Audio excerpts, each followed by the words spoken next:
Did you notice the hologram on the CD? Pardon? Did you notice the hologram on the CD? On the actual disc? Actual Yeah, disc, yeah, yeah. yeah. I like that, and it was kind of this. Very Yeah, good. that was very I'm good. just curious to see how many people actually notice there's something on there and what it means.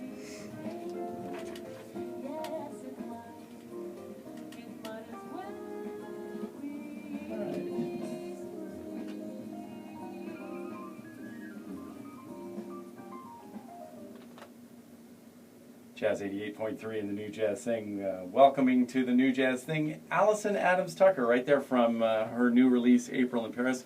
Allison, welcome to the New Jazz Thing. Thanks, Vince. Thanks for So having me. it's great to have you back, and congratulations on getting your new disc out and out into the world. So happy to get it out into the world. Well, let's talk a little bit about this. As I had mentioned earlier, we had chatted when you were here at Jazz Live San Diego back in February of 2012, and you were just about to take off for a European trip, and that would be ending with the recording of this. Yeah, you're doing fine there. So tell us then. What was as you set out originally on this, what was kind of your goals for this disc and what you were going to do with it? Well, the disc actually started out as a plan for a tour in Europe. And Ivana Wasinski here from San Diego went along with me. And we had gone there a year and a half prior and hooked up with some wonderful musicians in Paris. And so we worked on a tour with them. Emmanuel Massarotti and Julie Sowery out of Paris, piano and drums. And then we also found Mirko Guarini in Florence on sax. And we put together a lovely tour.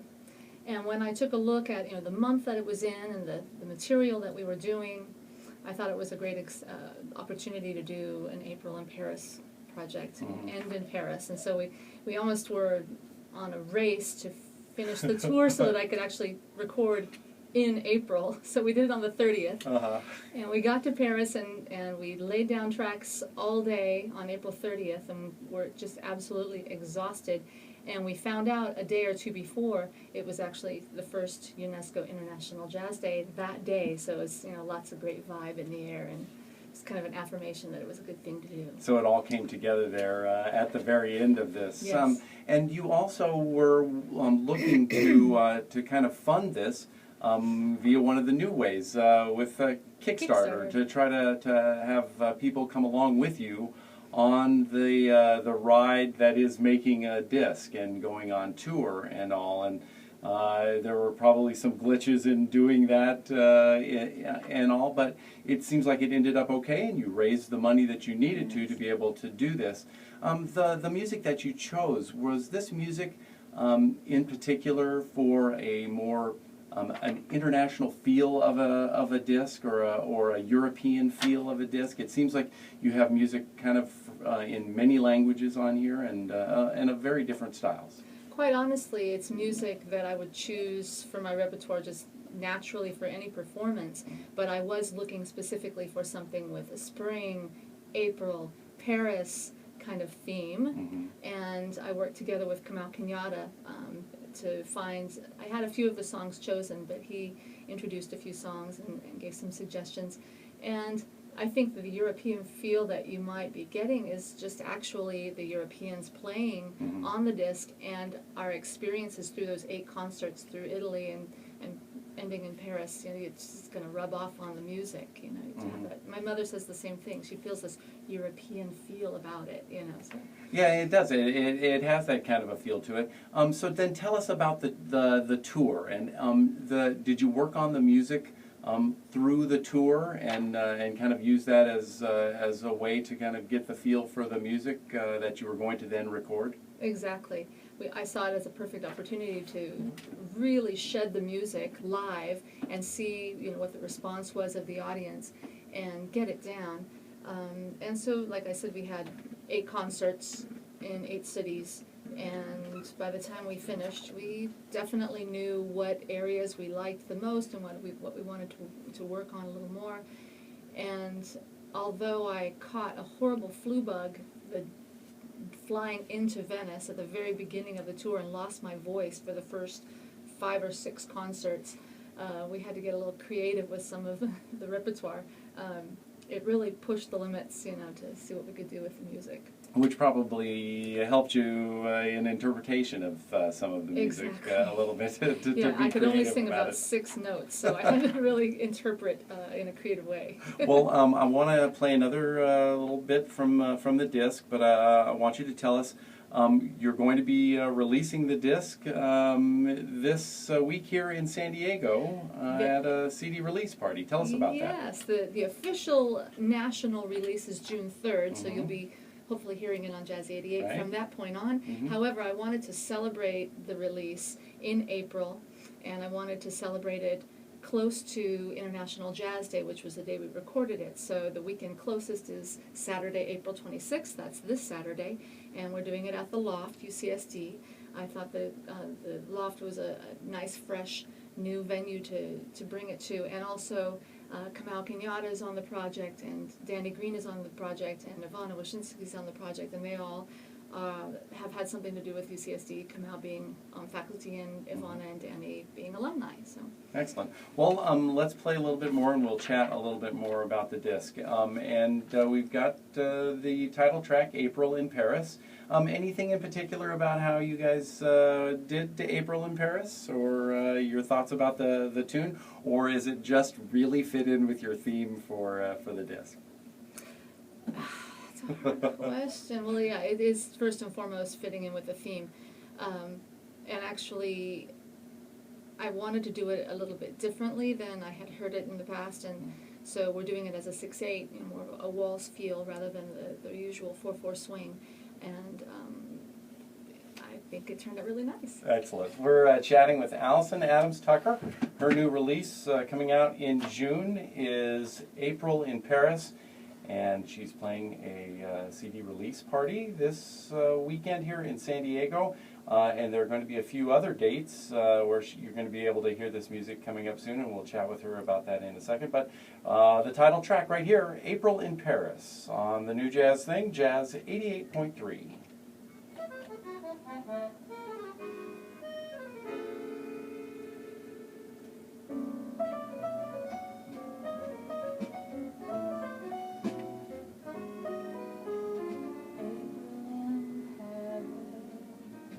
Chestnuts and blossom, holiday tables under the trees, April in Paris. This is a feeling that no one can ever be free. I never knew the charm of spring, never let it face to please, and I never knew my Yeah, I like it when I hear a tune that I know, and I'm having trouble trying to keep up with it and go, where is it? It was really good. You guys did some really good work with this. That's actually an interesting perception of whether or not it's a version that you. Oh, what am I trying to say? I do the same kind of thing with music that I think I know, and when it goes in different directions, I like that feeling. Oh yeah. You know? Yeah, so it throws you a little bit. Please trick me. I want to be tricked. Yeah.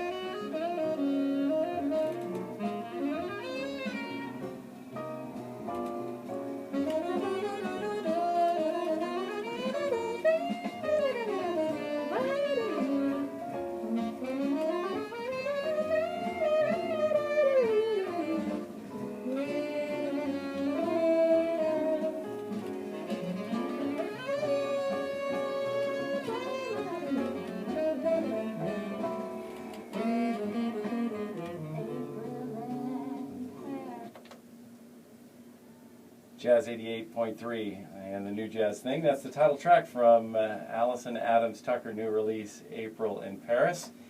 She's going to be performing some of that music at a CD release party here in San Diego, and she's joining us tonight here on the New Jazz Thing. Allison, thanks for hanging out with us tonight. Thanks for having me.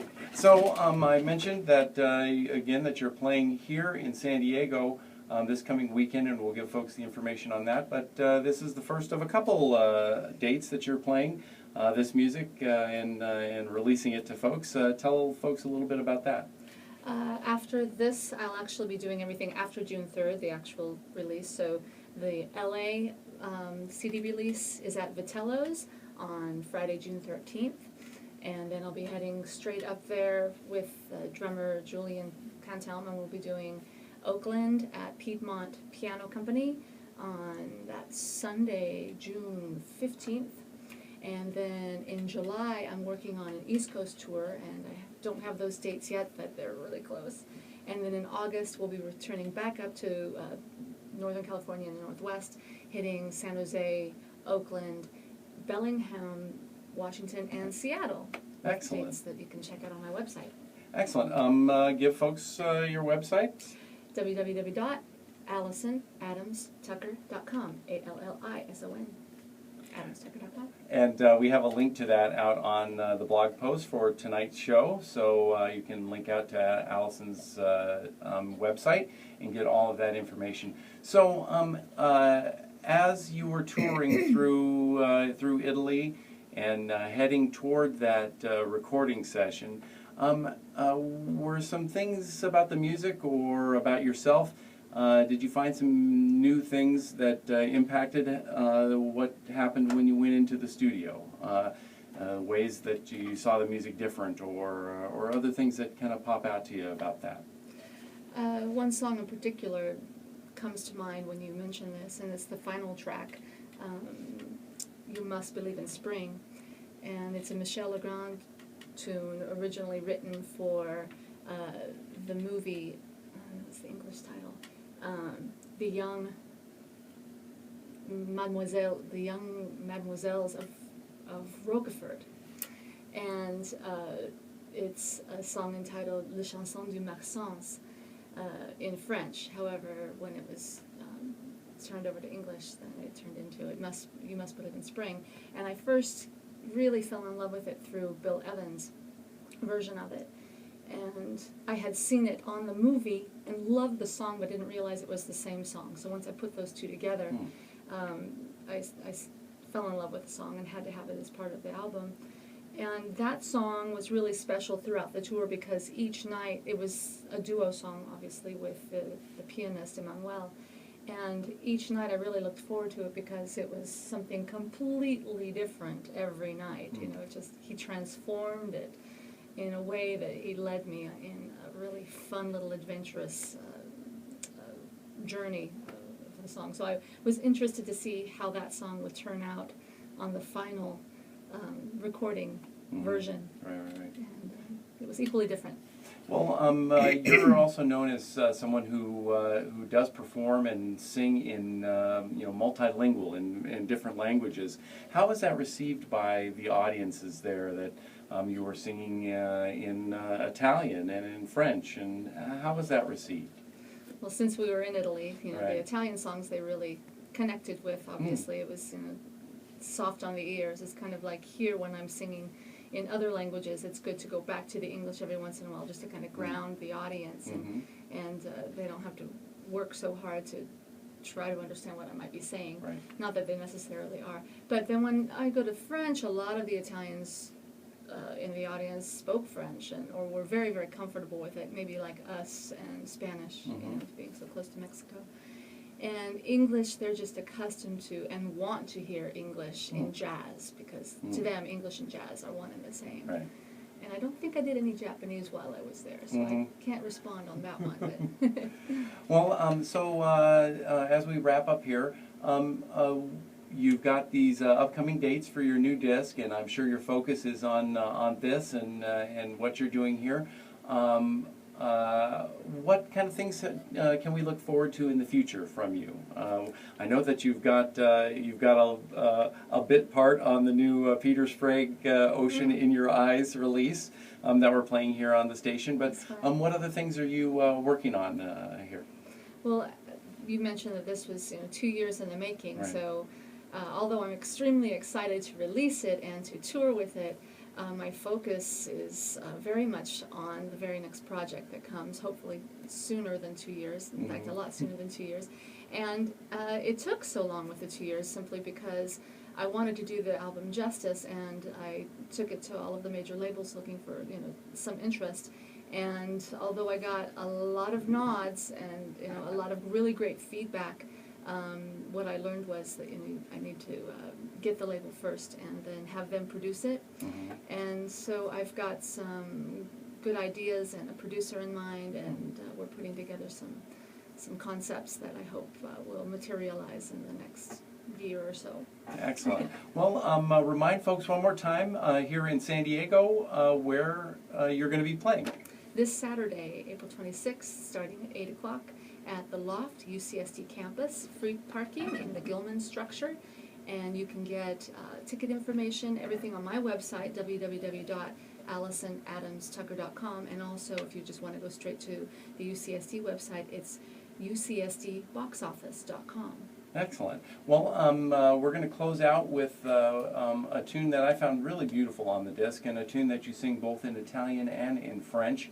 And I won't even attempt the title. I'll let you tell folks about it, and tell them a little bit about this tune that we're going to listen to. I'd say this tune is my favorite on the track, and it was one that I was very emotional every time I tried to sing it in the beginning, and I had to kind of desensitize myself to be able to sing it in the end. Really powerful lyrics and moving chord progressions. It is entitled La Canzone dei Vecchi Amanti, which means the song of old lovers. And hints about the story that's being told in it. It talks about the travails of a couple that has been together for many, many years, and lots of ugliness that goes on in the midst of love, but in the end, that love is true, that love is deep, and that love is good. Excellent. Well, congratulations on the new disc, Allison. It's fantastic to have you back here at Jazz 88 to have you release it. We look forward to playing a lot more of it come June when it's officially released, but we've got links to your website out on the Jazz 88 website, and we'll get, hopefully folks will get out this weekend to hear you play and hear you sing with your band. And again, congratulations and thanks for being on the show. Thank you so much for having me, Vince. It's always a blast. Allison Adams Tucker from April in Paris, her new release right here on the New Jazz Thing, Jazz 88.3.